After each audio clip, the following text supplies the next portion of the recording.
Hello students, मैं प्रियांशु सेंगर और आपका स्वागत है हमारे चैनल मास्टर ऑफ मैथमेटिक्स में।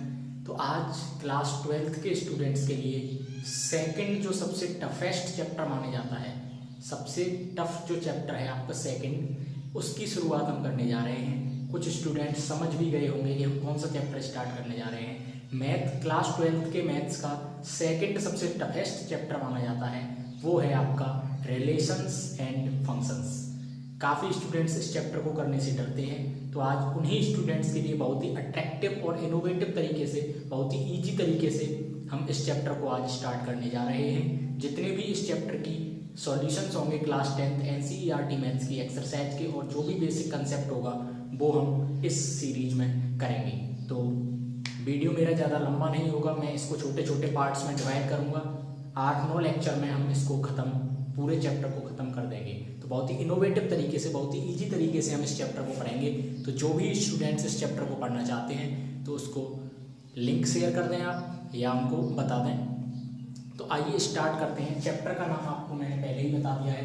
चैप्टर का नाम है आपका रिलेशन एंड फंक्शन। चैप्टर कौन सा है आपका? Relation and function. Relation and function chapter है। रिलेशन का मतलब क्या होता है सबसे पहले ये समझेंगे। उससे पहले हम कुछ छोटी छोटी चीज़ों को समझते हैं। सबसे पहले वर्ड आता है एक कार्टेशियन प्रोडक्ट। कार्टेशियन प्रोडक्ट कौन सा वर्ड आता है? सबसे पहले एक कार्टेशियन प्रोडक्ट। तो कार्टेशियन प्रोडक्ट क्या होता है इसके बारे में हम डिस्कस करेंगे। हमने मान लिया कोई भी सेट ए है, कोई भी सेट क्या है ए, जिसके एलिमेंट क्या है 1, 2, 3। एक कोई भी सेट मैंने क्या ले लिया ए, जिसके एलिमेंट है 1, 2, 3। इसको हम क्या बोलेंगे? Non empty set. Non empty set आप जानते हैं क्या होता है? ऐसा सेट जिसमें एलिमेंट्स होते हैं, यानी कि ऐसा सेट जिसमें ऐसा ना हो कि कोई भी एलिमेंट ना हो। नॉन एम्प्टी का मतलब वो खाली ना हो, ठीक है। A इज इक्वल्स टू 1, 3 और दूसरा सेट मैंने ले लिया है B इज इक्वल्स टू 4, 5, 6। दो सेट मैंने ले लिए, A बराबर 1, 2, 3 एंड B बराबर 4, 5, 6। अब इन दोनों सेट्स का हमें क्या निकालना है? कार्टेशियन प्रोडक्ट निकालना है। कार्टेशियन प्रोडक्ट को हम डिनोट कैसे करते हैं? A क्रॉस B से।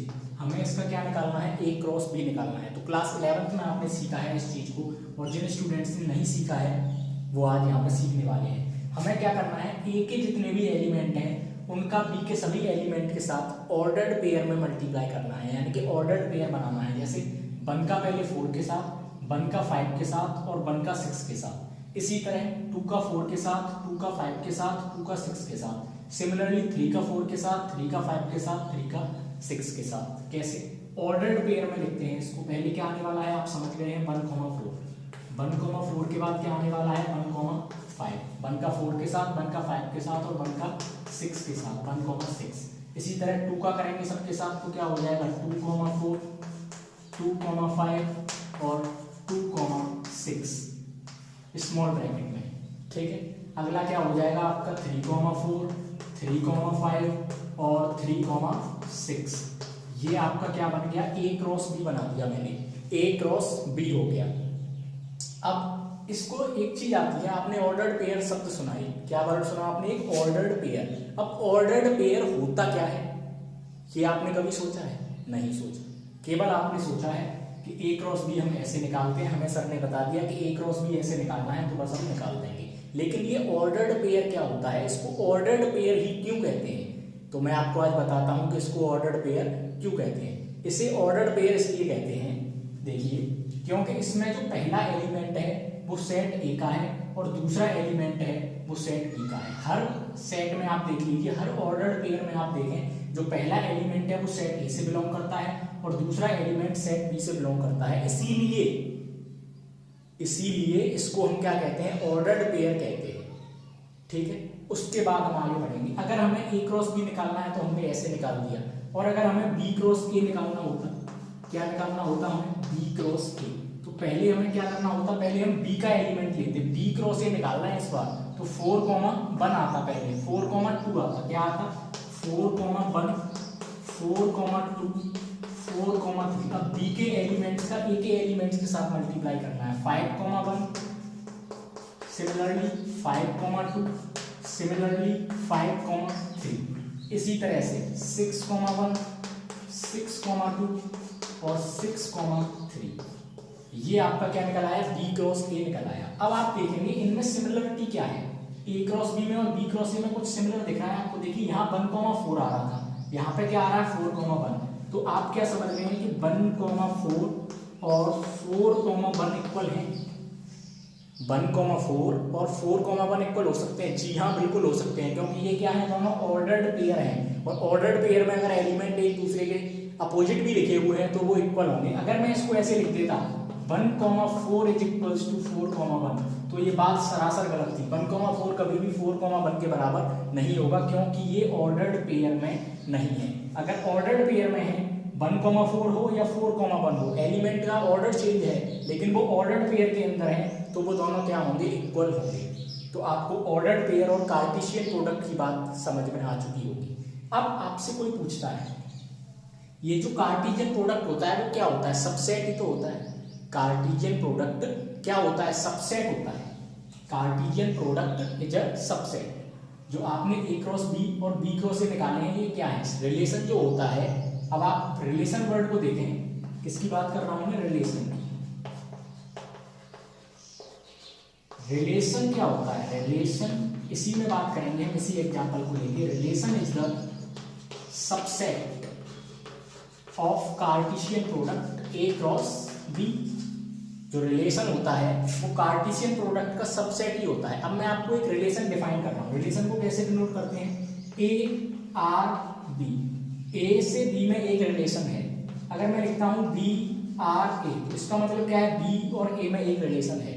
A relation is defined from A to B, A relation is defined from B to A। इस तरह से इसको बोलेंगे। इसको क्या बोलेंगे, A is related to B and B is related to A।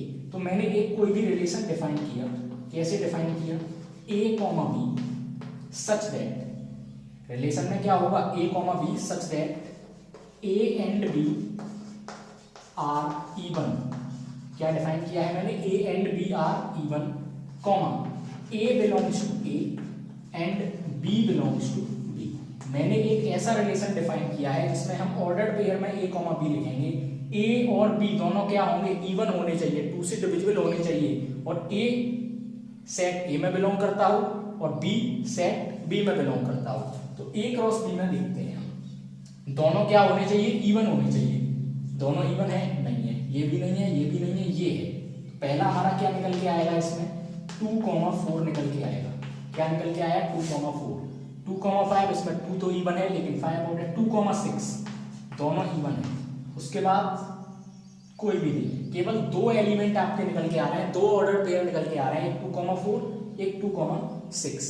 तो ये क्या बन गया, आपका एक रिलेशन डिफाइन किया हमने जिसमें आपके 2 ऑर्डर पेयर आए, 2,4 और 2,6। इसी तरह आप ऑड की बात करें, A एंड B आर में यहाँ पे ऑड लिख देता, ऑड में कौन कौन से आ जाते हैं, दोनों ऑड होने चाहिए। एक तो हमारा ये वाला है दोनों ऑड, एक हमारा कौन सा है, ये वाला है दोनों ऑड, ठीक है। उसमें कौन कौन से आ जाते हैं ऑड वाले में, 1,5 और 3,5। तो इस तरह से हम रिलेशन को डिफाइन करते हैं। अब आपसे कोई पूछता है कि भाई कितने रिलेशन, अब जो रिलेशन है मैंने आपसे कहा था कि relation is the subset of A cross B। तो ये जो आपका रिलेशन आया है ये क्या है, इसका सबसेट ही तो है। सबसेट क्या होता है, सबसेट में जो सेट दिया होता है, जिस सेट का वो सबसेट होता है, उसके कुछ या सभी एलिमेंट होने चाहिए। तो 2,4 और 2,6 A क्रॉस B के एलिमेंट हैं, तो है। तो रिलेशन क्या है, कार्टेशियन प्रोडक्ट का सबसेट ही तो है। ये आपको क्लियर हो चुका होगा। उसके बाद अब मैं आपसे पूछूं कि A आपको ये है और B आपको ये दे रखा है, तो कितने रिलेशन बनेंगे, है ना। ये तो हमने 1-2 रिलेशन डिफाइन करके आपको दिखा दिए। अब आपसे कोई पूछता है कि A में इतने एलिमेंट है 1 2 3 और B में है 4 5 6, तो भैया कितने रिलेशन बनेंगे। तो number of elements in A equal कितने हैं, 1 2 3, 3 एलिमेंट है। और number of elements in B कितने हैं, इसमें भी 3 है। तो भैया नंबर ऑफ रिलेशन कितने होंगे, कितने होंगे, 2 की पावर m n बोल दो या 2 की पावर कुछ भी बोल दो। m का मतलब क्या है, सेट A में एलिमेंट की संख्या, n का मतलब क्या है, सेट B में एलिमेंट की संख्या। तो 2 की पावर mn का मतलब क्या हो गया, 2 की power m into n। m में भी 3 एलिमेंट है पहले सेट में और दूसरे सेट में भी 3 एलिमेंट है। तो टोटल नंबर ऑफ रिलेशन कितने होंगे, 2 की पावर 9 होंगे। 2 की पावर 9 कितने होंगे 2 की पावर 9। जो भी आपके सेट ए में एलिमेंट हैं और सेट बी में एलिमेंट है उन दोनों का मल्टीप्लाई कर दीजिए और 2 की पावर में उसको लगा दीजिए, तो आपके नंबर ऑफ रिलेशंस निकल आएंगे। अब 2 की पावर 9 रिलेशन डिफाइन करना ना तो मेरे लिए पॉसिबल है ना आपके लिए पॉसिबल है। हमने एक तो रिलेशन डिफाइन करके देखे जिससे कि हमारे समझ में आया। तो ये आपको मैंने रिलेशन की कहानी बताई। इस वीडियो में इतना ही। अगली वीडियो में हम आगे की चीज़ें पढ़ेंगे रिलेशन एंड फंक्शन के बारे में। तो आप चैनल को सब्सक्राइब और ज़्यादा से ज़्यादा शेयर करें और कमेंट करके बताएं कि आपको ये समझ में आया या नहीं। Thank you for watching.